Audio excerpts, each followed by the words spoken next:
발표가 있겠습니다. 직접 들어보시겠습니다. 네. 헌법질서 수호 촉구 기자회견문입니다. 존경하는 국민 여러분, 우원식 국회의장입니다. 대통령 탄핵 심판이 막바지로 향하면서 이를 둘러싼 대립과 혼란이 매우 커지고 있습니다. 국민의 불안과 걱정이 매우 큽니다. 국회의장으로서도 매우 안타깝고 심각하게 우려하고 있습니다. 대통령 탄핵 심판은 국가적 불행입니다만 헌법 질서를 수호하기 위한 불가피한 과정입니다.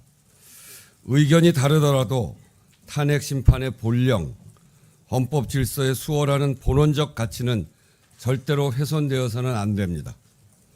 헌법 수호를 위해 막대한 사회적 비용을 치르는 중인데 그 과정에서 헌법 질서를 부정하는 행위가 지속된다면 그것은 대한민국이라는 공동체에 더욱 재난적 결과를 가져올 것입니다. 너무나 가혹한 일입니다.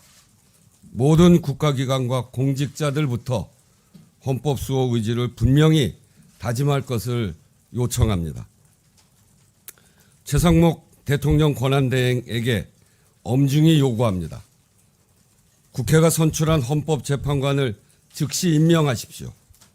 이것은 권한대행의 헌법상 의무입니다.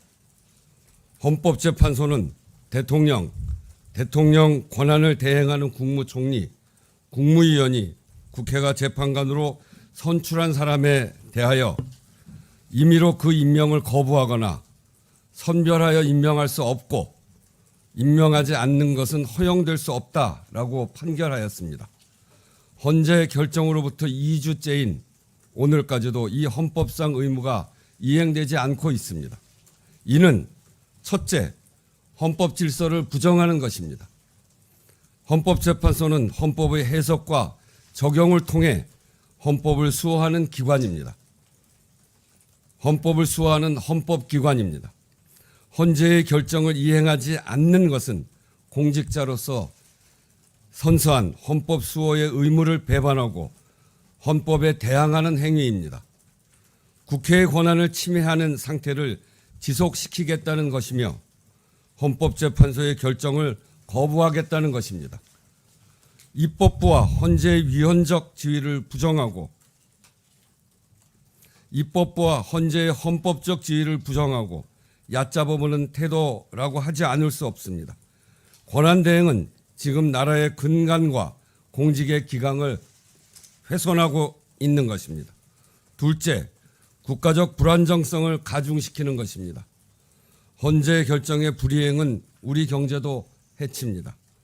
비상계엄을 겪으며 우리는 민주주의와 헌정 질서의 온전한 작동이야말로 경제 안정의 선결 조건임을 뼈아프게 확인했습니다. 그 대가를 국민들이 치르고 있습니다.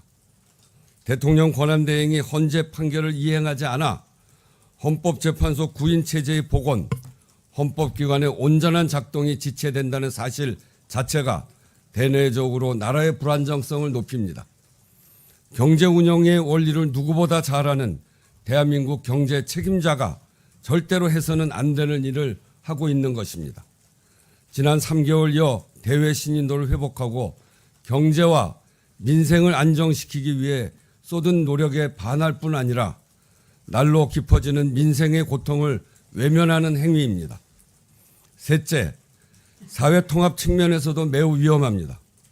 헌법을 무시하고 사회통합을 꾀할 수는 없습니다. 지금 대통령 권한대행은 헌재의 결정을 따르지 않아도 된다는 나쁜 선례를 만들고 있습니다. 위험천만한 일입니다. 헌재가 대통령 탄핵 심판에 어떤 결정을 내리든지 대한민국은 그 상태에서 다음 단계로 나아가야 합니다. 헌법과 법률을 준수해야 할 최정점에 있는 권한대행이 헌재 결정을 무시하는 행위가 초래할 수 있는 결과를 스스로 경계해야 합니다. 국회의장은 그동안 최상목 권한대행에게 나라와 국정의 안정을 위해 헌재 결정을 신속하게 이행할 것을 거듭해서 요청해 왔습니다. 그러나 그 이행이 지체되는 사이 헌법 질서 수호에 대한 국민적 불안이 커지고 있고 더는 기다릴 수 없다는 판단에 이르렀습니다. 최상목 권한대행에게 거듭 요구합니다. 국회가 선출한 헌법재판관 후보를 언제 임명할 것인지, 즉시 임명하지 않을 것이라면 위헌 상황과 국회의 권한 침해 상태를 지속시키는 이유가 무엇인지 국민께 공개적으로 답변하기 바랍니다. 국회 임명 동의로부터 80일 가까이 지나도록 대법관 후보자를 임명하지 않는 이유, 내란 특검 후보자 추천 의뢰를 하지 않는 이유도 밝혀야 할 것입니다. 헌법과 법률을 준수할 의지가 있는지 국민의 의문에 답해야 합니다. 더 이상 좌고우면하지 마십시오. 동시대를 함께 헤쳐가는 공직자로서 간곡한 요청이자 입법부 수장으로서 헌법 수호의 책무를 다하기 위한 요구입니다. 국민은 헌법에 대항하는 행위를 용납하지 않을 것입니다. 국회의장은 대통령 권한대행이 헌법적 의무를 방기한 공직자로서 역사에 기록되지 않기를 바랍니다. 네, 이상으로 헌법 질서 수호를 촉구하는 우원식 국회의장 입장문 발표 모두 마치겠습니다. 경청해 주신 여러분 고맙습니다.